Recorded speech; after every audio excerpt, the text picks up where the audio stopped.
bom dia! Hoje, dia 7 de abril de 2020, estamos ao ar mais uma vez com o seu programa, o nosso programa, trazendo as informações do coronavírus para todos. E olha, já estamos ao ar pelo Facebook da Unifimes, que é o @Centro Universitário de Mineiros, e também pelo Facebook dos nossos parceiros. E olha, hoje a gente tem parceiro novo também, tá? Que é o nosso...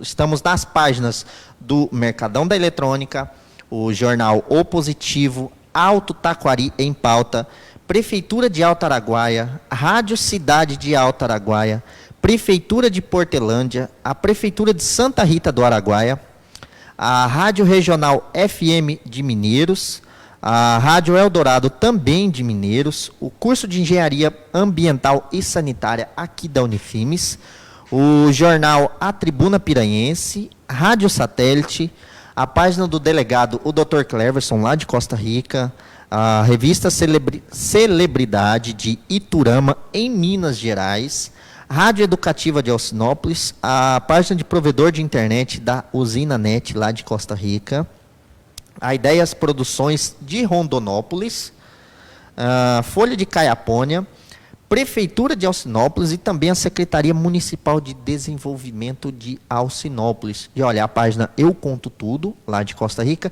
e os nossos novos parceiros, o Extra News, lá de Goiânia, e a página Pequi News, nosso novo parceiro, levando a informação para toda a comunidade. E olha... E também temos o nosso WhatsApp, caso você queira mandar a sua sugestão, queira mandar a sua pergunta. O nosso WhatsApp é o 649-9695-7612. Então, se você tiver alguma pergunta, tiver alguma dúvida, você pode estar mandando nas páginas dos nossos parceiros ou pelo nosso WhatsApp. E olha, hoje a gente trouxe um tema bastante polêmico, é um tema que está sendo discutido todos os dias, que é o direito do consumidor. E hoje eu queria convidar o nosso entrevistado do dia, ele que é especialista em direito tributário e professor aqui da Unifimes, o professor Francisco Rezende Neto. Bom dia, professor, pode chegar para cá. Muito bom dia. Bom dia.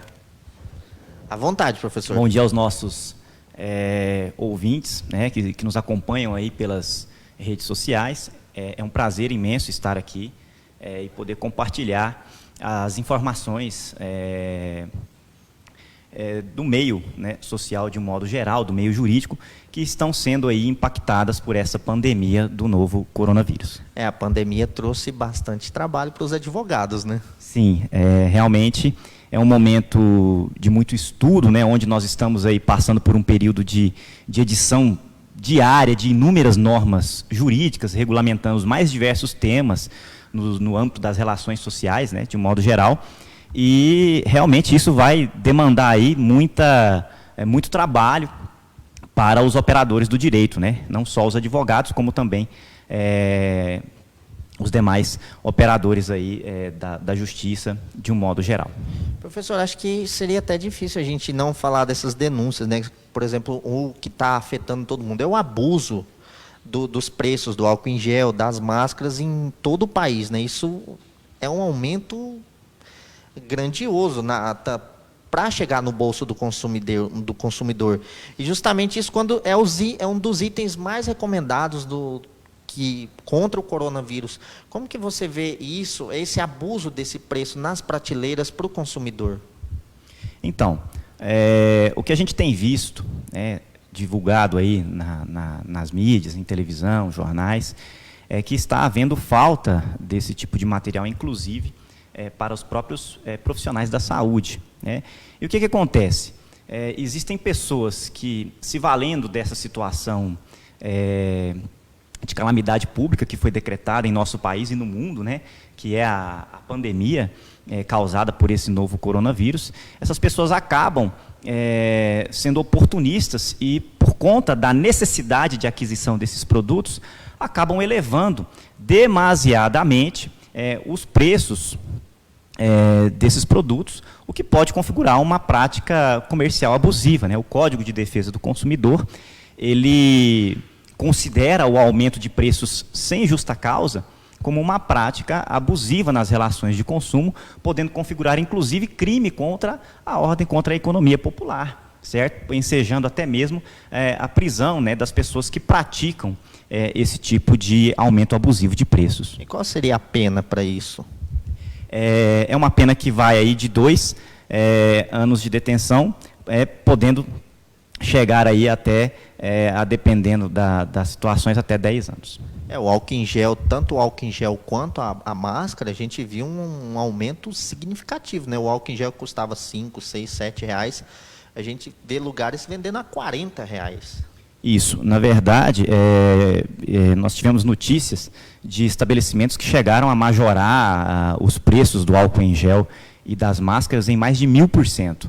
Né? Então, máscaras que até então você conseguia comprar a um custo módico de 50 centavos, R$1, né? Foram vendidas aí a 15 reais, a 20 reais, justamente por conta dessa procura demasiada, né, das pessoas na tentativa de se prevenir, enfim.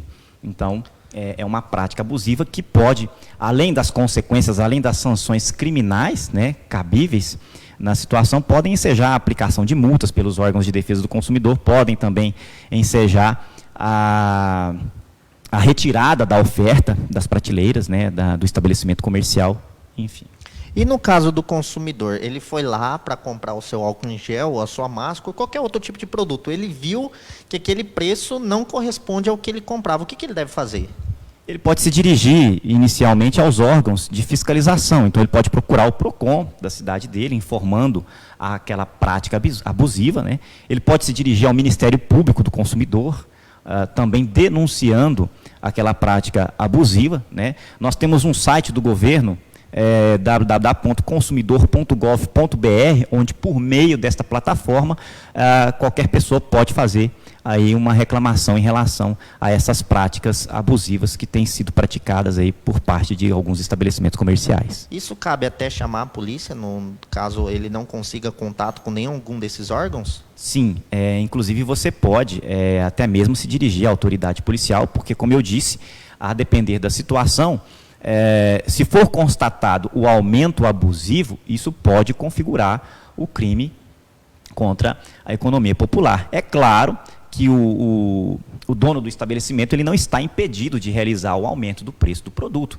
Obviamente que esse aumento de preço ele tem que estar associado, por exemplo, ao aumento de preço pelo seu fornecedor, enfim, né? Então ele tem que apresentar a nota fiscal para a autoridade que vai fiscalizar e comprovar, olha, eu fiz um aumento, mas baseado em uma justa causa. Ele veio. Certo, eu tive um aumento no meu fornecedor, então eu preciso repassar esse preço ao consumidor. Agora, o que não se pode fazer realmente é um aumento demasiado, como foi constatado em alguns lugares do Brasil, em que o aumento foi de mais de 1000%. Então, esse aumento, na verdade, essa situação de prática abusiva de preço, ela é uma situação que tem que ser constatada em cada caso concreto. Não dá para se generalizar. No caso, vai investigar toda uma cadeia ali, né? Vai até justamente a base do problema.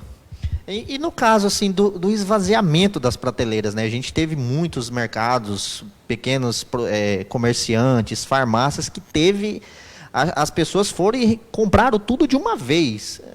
Isso pode, quais os efeitos disso para o meio jurídico isso? Então, a gente vive num momento onde nós precisamos nos reinventar, né? Eu falo que a sociedade, mesmo após essa pandemia, eu falo que a sociedade ela vai, né, na minha humilde maneira de pensar, que a sociedade não vai voltar a ser como antes. Alguns comportamentos vão ser, sim, revisados. E nós estamos num momento em que o solidarismo social ele deve estar arraigado, né, na nossa cultura. Nós não podemos simplesmente pensar em nós mesmos, deixando aí talvez pessoas que possam precisar também desses produtos sem o seu devido sem a sua devida aquisição. Então essa corrida, né, como houve, né, logo no início da pandemia, muitas pessoas correram para os supermercados, correram para as farmácias para comprar álcool em gel, para comprar máscaras, enfim. Essa corrida, na verdade, ela justamente provoca, além de provocar um desabastecimento de determinados produtos, provoca medo também, né, no resto da população. Né, Isso, consequentemente, né, faz com que haja também um possível aumento de preços, e aí nós, né, temos que verificar se esse aumento está sendo provocado realmente pela escassez do produto, é porque realmente o dono do estabelecimento está praticando alguma conduta abusiva, né, de aumento de preço sem justa causa, mas é aquela velha história da lei da oferta e da procura, né? Quanto maior a procura por um determinado produto, a tendência é que o preço dele venha a aumentar. Então, o que a sociedade precisa ter consciência é disso, né? Já se foi falado, o álcool em gel, ele rende bastante, você não precisa chegar no supermercado e comprar 5, 6, 7 vidros de uma vez só para fazer um uso próprio, né? Então, dentre as consequências que essa corrida aos estabelecimentos podem gerar, seria, penso eu, a primeira delas é o desabastecimento, e uma segunda consequência seria um aumento de preços por conta de uma eventual escassez que isso gera. Tanto é que a gente tem visto bastante isso, as pessoas vão no mercado, pega 10, 15, 20 frascos de álcool em gel, estoque de papel higiênico também, e acaba gerando briga na fila do mercado. Isso gera ainda pode considerar outro crime, né? Que pode ser vias de fato ali, né? Isso, né? As pessoas, muitas delas se sentem indignadas, né? Às vezes você vai num supermercado, né, e se depara lá com um cidadão com 30, 40 frascos de álcool em gel, e aí você se dirige à prateleira e não tem mais nenhum. Né? Então, às vezes, isso pode gerar uma indignação e consequentemente, né, às vezes a pessoa apela ali para o lado emotivo, para o lado da raiva, e acaba cometendo aí um outro delito, uma agressão, né, e acaba depois sofrendo as consequências disso. E no caso de eu já vi pela internet alguns comércios, o que eles estão fazendo até para fazer o controle de venda, se isso é possível. Eles colocam um limite de venda, 3 vidros de álcool em gel, R$10 cada, o quarto sai, ele bota um preço absurdo, tipo 100, R$200 o quarto. Isso pode ser feito? Até por controle? No caso... Ele estipula lá, 3 vidros de álcool em gel, R$10 cada um. Se você levar o quarto sai por R$100. Não, isso também configuraria uma prática abusiva. Né? Eu não posso exigir uma estipulação de preço dessa maneira, porque a desproporção entre a aquisição de um produto da primeira maneira, né, pelos 4 vidros, e a aquisição do produto pelo preço individualizado, isso com certeza, pelo exemplo que você citou, configura sim uma prática abusível, passível tem algumas imagens pelo Facebook ou pelo WhatsApp que a gente recebe desse tipo de prática também. Mas o comerciante, ele pode estipular uma quantia de venda por cliente? Sim, nesse momento de pandemia, para aqueles produtos mais procurados, sim, porque num primeiro momento, se nós formos analisar o que diz o Código de Defesa do Consumidor, lá no artigo 39, inciso 2 do CDC, ele fala que, uma vez o comerciante colocando determinados bens de consumo à disposição do consumidor, ele não poderia, em tese, limitar a quantidade.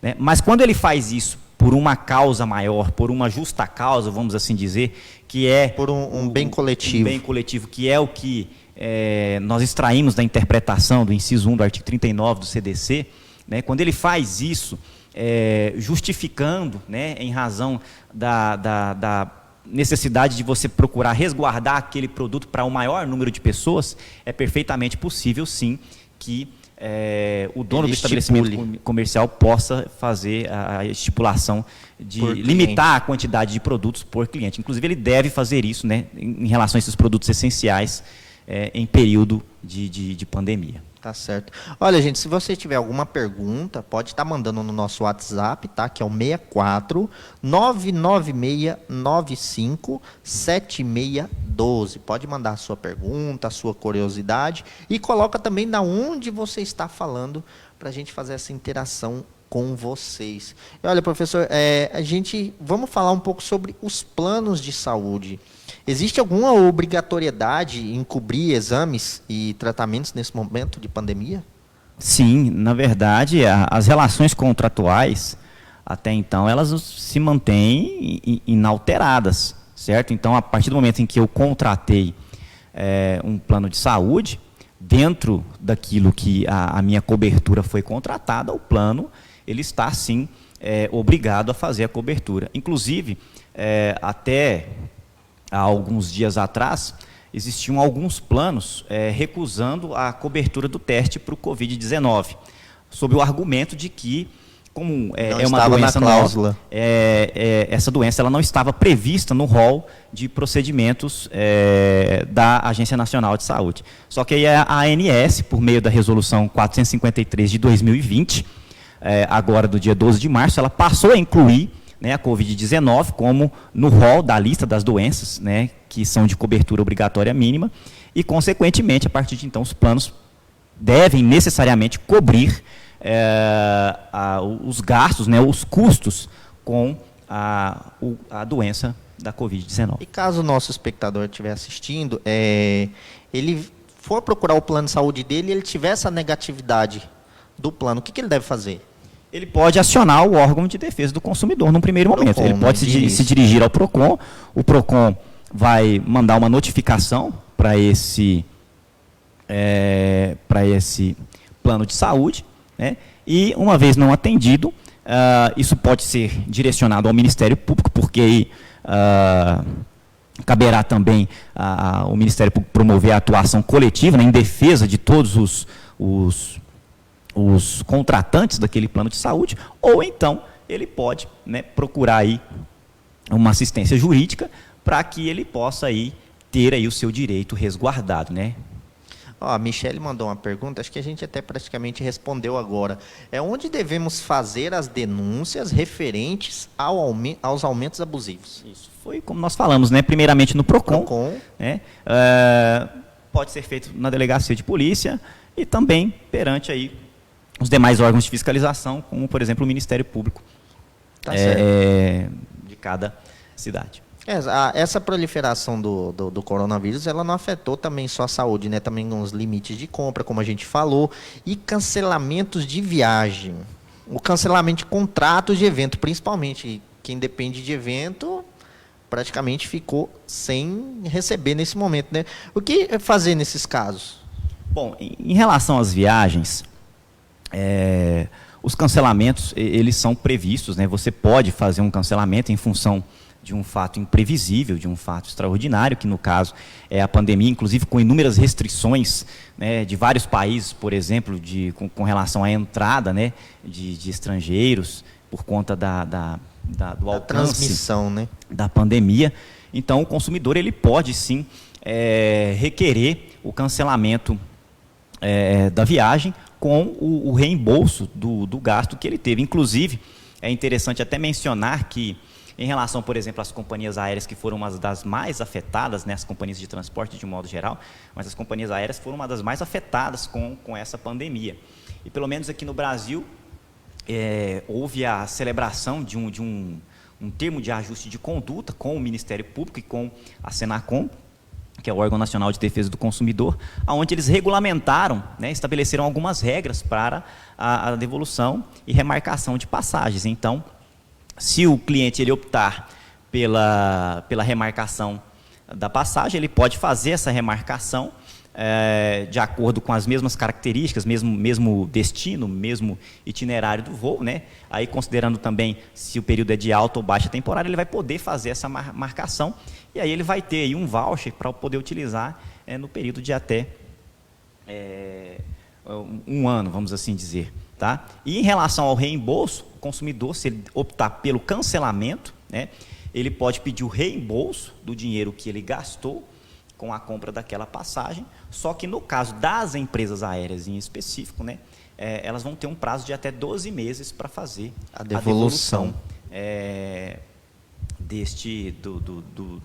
dos gastos adquiridos com as passagens. E no caso, como a pessoa deve agir no caso da negatividade? Tipo, eu tenho um show, tenho um evento, ou tem até uma viagem e eu quero meu reembolso, mas não estou tendo isso. Nesse período de pandemia, um fator que é importante ressaltar aqui nessas relações de consumo é que as pessoas envolvidas em uma determinada relação negocial, elas precisam ter a noção de que todo contrato ele precisa ter um equilíbrio financeiro preservado. É claro que, né, nós estamos falando de consumidor, né, nós estamos falando de uma situação em que o consumidor ele é colocado numa situação de vulnerabilidade em relação ao fornecedor, enfim. Mas penso que num primeiro momento é tentar dialogar, né, com o contratante, com o contratado do serviço, com aquele que iria fazer o evento, explicar a situação, né, de que há uma limitação, há uma impossibilidade de aglomeração de pessoas, e aí, né, as duas partes tentarem resolver isso de uma maneira consensual, sem que haja a necessidade de você instaurar num primeiro momento, né, uma medida administrativa ou até mesmo judicializar. Então eu falo que os operadores do direito, em especial os advogados, eles vão ter um papel muito importante, para resolver esses conflitos que vão surgir durante essa pandemia. Então, no caso, se houver uma negativa, primeiro, que eu estou diante de um fato imprevisível, portanto, é uma situação que me dá o direito de requerer aí, o cancelamento do evento, por conta disso, né, por conta de um período em que nós estamos vivendo aí inúmeras medidas adotadas pelos governantes de isolamento social, e o dono do evento ele tem sim que fazer o reembolso. Teria que fazer o reembolso integral, certo? Aí vai depender do que está estipulado no contrato, né? Nós temos que analisar se existem multas que podem ser consideradas abusivas, né? Se não,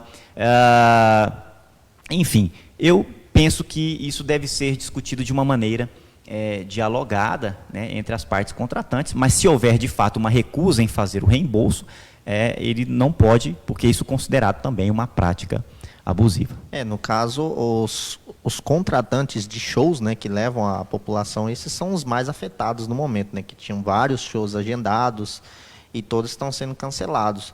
Ele deve entrar em contato com o produtor desse show para ver como que vai ser feito, se vai ser reposto. Sim, sem dúvida, né? Ver primeiramente se é possível fazer uma remarcação desse evento, né? Nós não vamos ficar eternamente, né, sob essa pandemia, esse problema, né? Então, verificar a possibilidade de um adiamento, se for possível,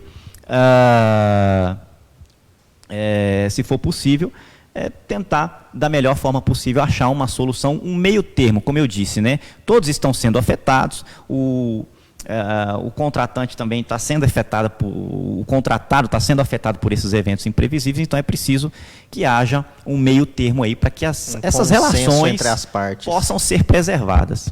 Olha, a gente recebeu mais uma pergunta ali, da Dani Rodrigues.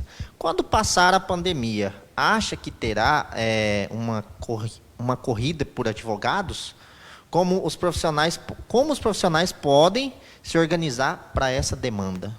Deve ser aluna de direito pela pergunta. Penso eu que, primeiramente, obviamente que problemas jurídicos vão existir, né, por conta, principalmente das relações contratuais que são de trato continuado, aquelas relações, ou até mesmo aqueles eventos que tiveram que ser cancelados, como nós comentamos aqui. Então, problemas jurídicos vão surgir. E eu falo que o papel do advogado, ele vai ter que ser um papel mediador de conflitos. Eu acho que o advogado, antes de mais nada, ele precisa entender que ele precisa adotar uma postura de tentar resolver esses conflitos de maneira extrajudicial. Nós já temos aí no nosso sistema jurídico, no nosso ordenamento jurídico, inúmeros meios, né, inúmeras possibilidades de nós trabalharmos com técnicas de mediação para poder, então, ajudar, né, essas pessoas envolvidas nessas relações contratuais a achar um meio termo para equilibrar novamente aquela relação jurídica. E caso contrário, se isso não for possível, aí seria necessário o ajuizamento da medida judicial cabível, né, para discutir isso em juízo.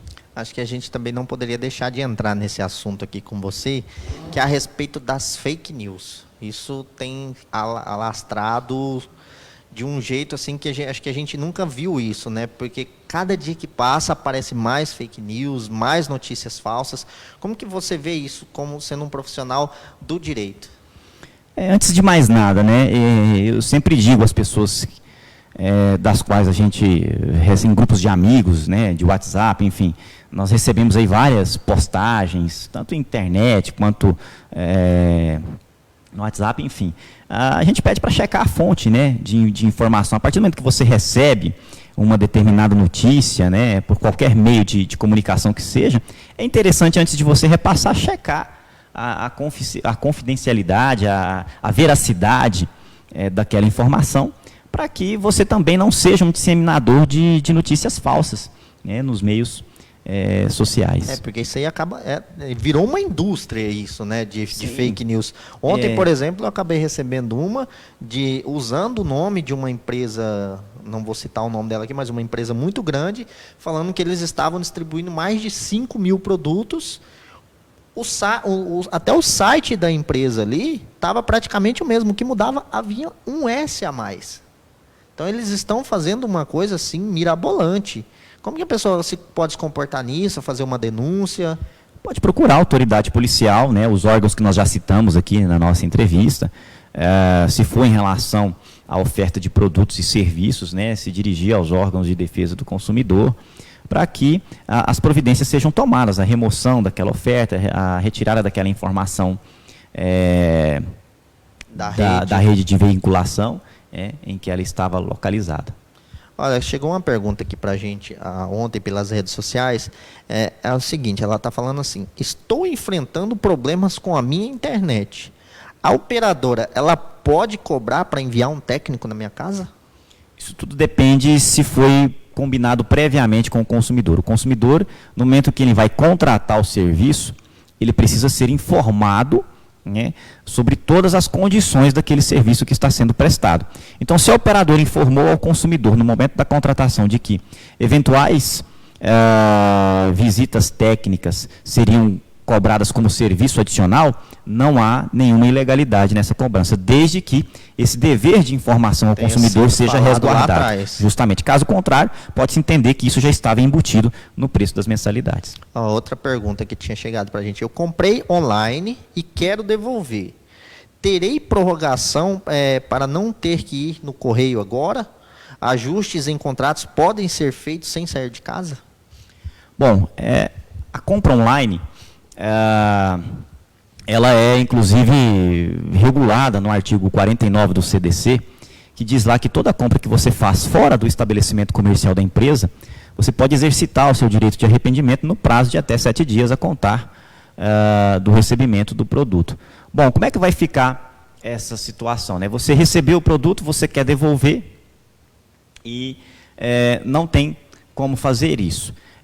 De início, eu penso que você tem que arrumar uma forma de comunicar, né, o estabelecimento de onde você adquiriu o produto da sua intenção. Se você está impossibilitado de ir ao correio por conta do isolamento social, entendo eu que se você conseguir enviar essa informação ou notificar a empresa de quem você recebeu o produto, do seu não interesse em ficar com aquela mercadoria, você pode, inclusive, exercer esse direito de arrependimento posteriormente. O que você precisa é fazer essa notificação.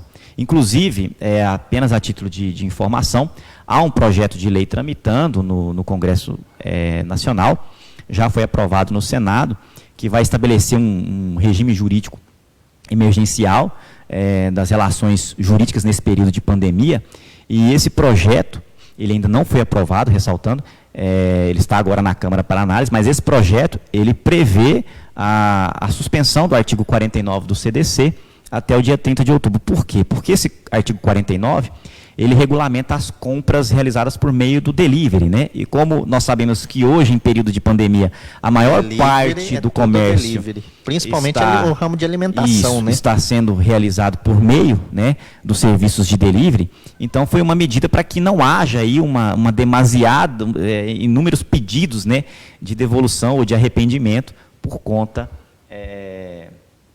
da impossibilidade de você não poder estar saindo de casa. Inclusive, a gente tem até uma pergunta em cima disso aqui, que fala: tive problemas com uma compra e não posso trocar, porque as lojas provavelmente estão fechadas. Eu vou perder a minha garantia? Não. O Código de Defesa do Consumidor, ele te dá um prazo de 30 dias para você, se o produto for um produto não durável, né, ele te dá um prazo de 30 dias para que você possa fazer a reclamação a partir do momento que você recebe o produto. E você tem um prazo de 90 dias para reclamar de eventual vício, né, de produtos duráveis. Do problema. Esse prazo ele é interrompido? Sim. Quando é que ele é interrompido? A partir do momento em que o consumidor, por qualquer meio de comunicação que seja, ele consegue enviar ao fornecedor daquele produto a respectiva reclamação. Então, se ele faz a reclamação, enquanto ele não obtém uma resposta negativa por parte da pessoa de quem ele adquiriu aquele produto, o prazo dele fica interrompido. E aí, por conta disso, ele pode se resguardar. Tá? Mas, lembrando que o fato da pandemia estar aí presente, eu não vou poder alegar como motivo de interrupção desse prazo para reclamação a impossibilidade de sair de casa por conta do coronavírus. Não tem previsão legal ainda. Professor, nosso papo aqui está muito bom, só que o nosso tempo já está se esgotando. Olha, nós recebemos uma mensagem aí da reitora da Unifimes, ela está parabenizando o senhor pelos seus esclarecimentos, que estão muito bons, e a gente está recebendo aqui milhões de perguntas também. Infelizmente, a gente não vai conseguir responder a todas, mas se o senhor quiser deixar os seus contatos, para quem quiser entrar em contato com você, seu WhatsApp, o seu Instagram, seu Facebook, fique à vontade. Na verdade, eu só gostaria de fazer um agradecimento. Eu me disponibilizei a vir aqui apenas para prestar, né, esses esclarecimentos para a sociedade, de um modo em geral, para que as pessoas possam ficar mais atentas aí aos seus direitos de consumidor. Apenas isso, tá bom? Então, agradeço muito pela oportunidade e fico muito feliz de poder ter estado aqui. Tá certo. Pessoal, e lembrando, essa semana a gente começou com um quadro novo, que é de mostrar as boas ações da comunidade, né? Infelizmente, hoje a gente não teve tempo de mostrar um vídeo, mas amanhã a gente vai estar trazendo mais vídeos para vocês. E caso vocês tenham algum vídeo, veja alguma ação legal ali no seu bairro, na sua comunidade, o seu vizinho, o seu amigo, alguém que você saiba que fez, vai lá, faz um videozinho de 1 minutinho, com o celular na horizontal, e manda para a gente no nosso WhatsApp, que é o 649-9695-7612, e manda para a gente estar mostrando essas boas ações da comunidade, que acho que nesse tempo é muito viável a gente mostrar como que a comunidade está se comportando em relação à pandemia. Professor, mais uma vez, muito obrigado pela sua participação, nós agradecemos a todos que assistiram, e amanhã estaremos aqui novamente às 9 horas, horário de Brasília, até mesmo porque nós estamos já em 4 estados, né? Mato Grosso do Sul, Goiás e Minas Gerais. E olha, amanhã a gente vai falar sobre nutrição, um tema muito importante. Acho que todo mundo está cuidando da sua saúde e merece esses esclarecimentos também. E olha, amanhã a gente vai falar com um especialista em nutrição clínica e esportiva, o nutricionista Alisson Katsuyama Madeira. Então, aguardamos vocês amanhã, às 9 horas da manhã, aqui pelo Facebook oficial da Unifimes, que é o Centro Universitário de Mineiros. Até amanhã, fiquem todos com Deus e nos vemos amanhã às 9 horas.